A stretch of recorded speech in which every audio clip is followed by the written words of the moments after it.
ज़्यादा क्यों नहीं लग रहा मुझे।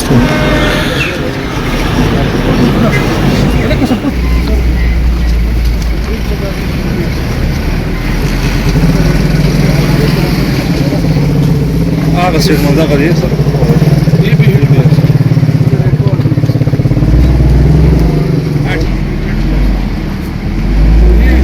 बैठने की जगह तो है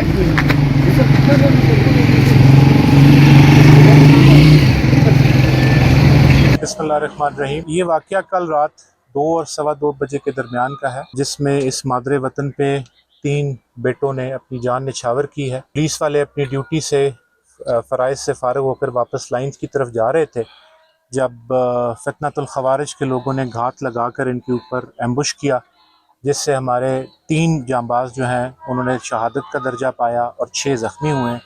जहाँ तक हमें इत्तलात है, अभी तक इसकी ज़िम्मेदारी किसी ग्रुप ने कबूल नहीं की।